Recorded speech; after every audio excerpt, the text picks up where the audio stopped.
Sometimes everyone can feel a little down or even worse. So we've put together a list of feel-good movies you can watch that will change your mood for a better, hopefully. Number 10, Cool Runnings. 1, 2, 3. Who's the captain of our crew? Who's a friend to me and you? Kinda nice, good looking too. Sanka, yeah, Sanka! Get back to work.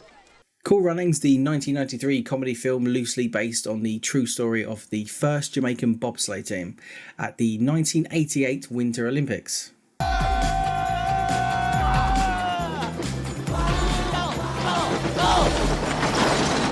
If you've not seen Cool Runnings, it's pretty much tells the story of failed sprinters desperate to go to the Olympics, and their only way is by going to the Winter Olympics. Make sense? That guy won 2 gold medals? If you've never actually been to Jamaica, it's a very hot country. They don't really do winter sports, and choosing bobsleighing was considered pretty crazy.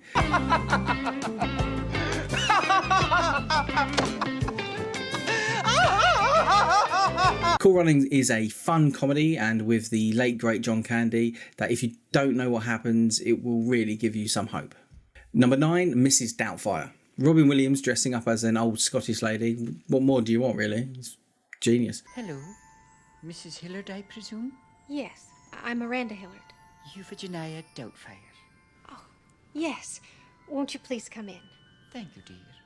A great comedy about a father who would do whatever he can just to be with his children after a nasty divorce. No, I feel like Bobby. This is not working. Yeah, no, this isn't working. But don't worry, it's a work in progress, and you're my brother. I will never let you be embarrassed. God bless you. I think we're gonna have to do the entire phase. Did you know Robin Williams would ad-lib so much that there could have been so many different versions of the movie, from an NC-17, an R, or even the PG-13. So for that's an 18 version of Mrs. Doubtfire. Imagine that. That would be hilarious. Probably just full of rude jokes, I reckon. Bum, bum, bum, bum, bum. I eat wood. Dinner. It tastes good. Dinner. No meat. Big feet. I eat wood. Boom, boom, boom, boom. Number 8, 10 Things I Hate About You. I have a dick on my face, don't I?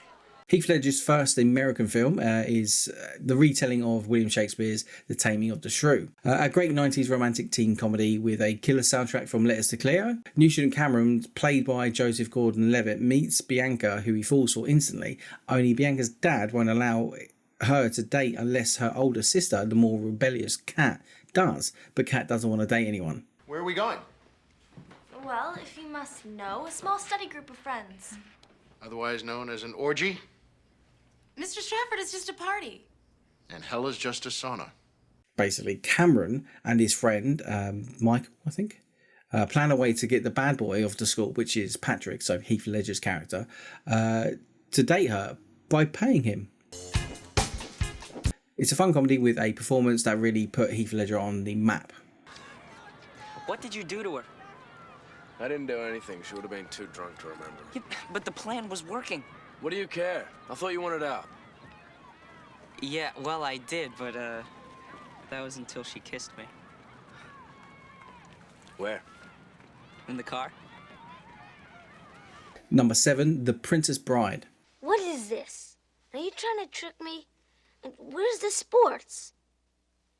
Is this a kissing book? The Princess Bride is a story of Buttercup, a young lady living on a farm.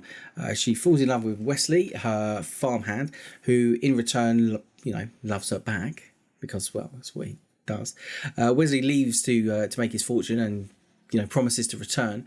However, Buttercup gets news that Wesley has been killed by the dreaded pirate Roberts. Devastated, Buttercup reluctantly agrees to marry Prince Humperdinck. Silly name. Humperdinck has no intention of actually loving Buttercup. Instead, he plans to have her kidnapped and killed to incite a war with the neighbouring country. We are but poor, lost circus performers. Is there a village nearby? There is nothing nearby. Not for miles. Then there will be no one to hear you scream. Buttercup is actually kidnapped by a trio of criminals. Each have their own different skill. Andre the Giant plays one of the characters. A mysterious man in black, though, follows the kidnappers, defeating each one of them in turn. The man in black turns out to be Wesley. Obviously, he hasn't died, which is good. And because he hasn't died, he has now become the new Dread Pirate Roberts. He's now that guy. It's a great feel-good movie if you've not seen it. Hello. My name is Inigo Montoya. You killed my father. Prepare to die. Number 6, Paddington II.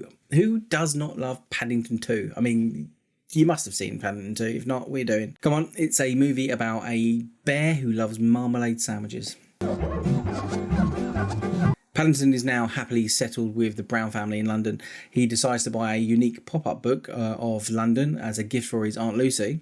However, the book is stolen and Paddington is wrongly accused of the theft and is sent to prison, where he makes friends with everyone and all the inmates and everything and gives them joy, all because of his positive attitude. Meanwhile, the Browns try and work to clear Paddington's name. They discover that the real thief is a washed-up actor played brilliantly by Hugh Grant. Oh. Well, in that case, it's very gritty. Oh. And lumpy. And as for the bread, need I say more? He wants the book to find hidden treasure. With the help of his new friends and the Browns, Paddington proves his innocence and helps catch the real culprit. Number 5, Eddie the Eagle. Eddie, you are not an athlete. Eddie the Eagle tells the inspiring true story of Michael Eddie Edwards, a unlikely courageous British ski jumper. Ski jumper? Yeah. Another feel-good movie set during the 1988 Winter Olympics. That was a good Winter Olympics. Here goes.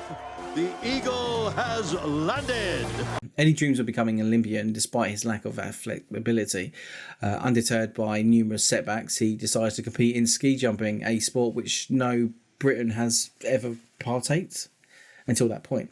Eddie travels to Germany to train, where he meets Bronson Perry, played by Hugh Jackman, a former American ski jumper with a troubled past. Initially reluctant, Perry eventually agrees to coach Eddie. Without your help, I don't think I'm going to get any better. Really? Okay. Well, then you won't get any better. Right. I'll come back later. Don't.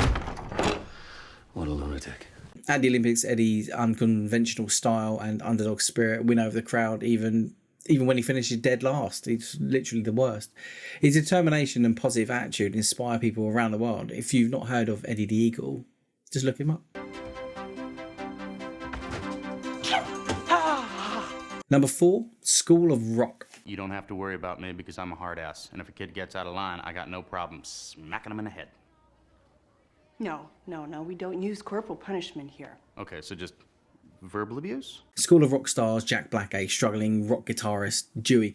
After he's kicked out of his band and facing mounting debt, desperate for money, he impersonates his roommate, Ned, to take a substitute teaching job at a private school. Mr. Schneebly? Why don't you write your name on the board? Yes. Yes, I will.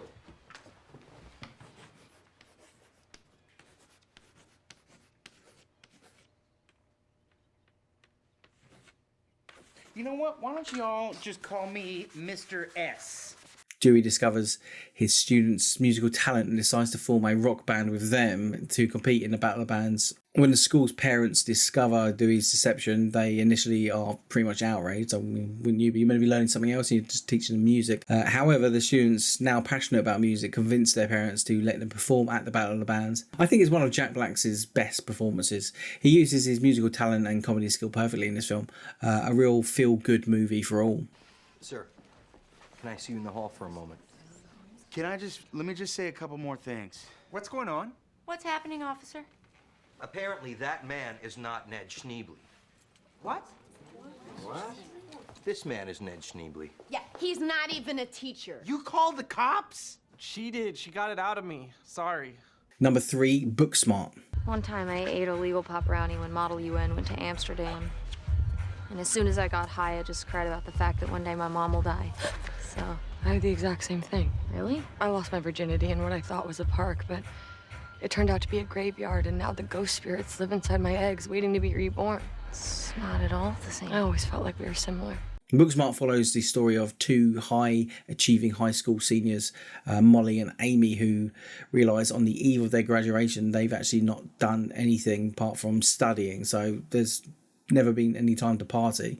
So determined to make up for the lost time of not partying, they cram 4 years of partying, I don't know how many times I say partying, into basically one night. Throughout their adventure, Molly and Amy encounter a series of hilarious and unexpected challenges as they try to make it to the biggest party of the year. Along the way, they navigate awkward encounters, discover hidden sides of their classmates and confront their own insecurities. Here comes the 1%. As the night progresses, their friendship is actually tested, but it's ultimately grows them closer and gain a deeper understanding of themselves and each other. Number 2, Legally Blonde. Oh my God. In Legally Blonde, Elle Woods, a fashion-savvy sorority girl, is heartbroken when her boyfriend dumps her before heading to Harvard Law School, believing she is not serious enough about her future plans. Determined to win him back, don't know why, Elle surprises everyone by actually getting accepted into Harvard Law herself. At Harvard, Elle initially struggles to be taken seriously because of what she looks like, but it soon proves that with her intelligence and determination, she can do anything. With support from new friends and including fellow students, Elle's big break comes when she helps defend a fitness instructor, Brooke, accused of murdering her husband. Number 1, Back to the Future. Who wouldn't want to go back in time? Yeah, you could change things that you didn't like, make your life a bit better. So Marty McFly goes back into the 50s, just before his parents are together, and doing so causes a chain of events that could actually cost him his life. Wait a minute, Doc. Are you telling me that you built a time machine out of a DeLorean? The way I see it, if you're gonna build a time machine into a car, why not do it with some style? Back to the Future is such an innovative and exciting piece of filmmaking that it's definitely impossible to forget. It is literally one of my favourite films of all time. You can spend hours and hours talking about like the plot of Back to the Future and time travel and how different things are going to work. It's a really good feel-good movie. For those of you who like more witches and ghouls, there is the feel-good movie which I would say Lisa Frankenstein, a zombie love story from Zelda Williams. That's the daughter of Robin Williams. I'm not afraid of death anymore. Mm-mm. But I don't want to die a virgin. For you hardcore horror gore fans, there's Terrifier 2, and just have a look at Art the Clown doing his thing.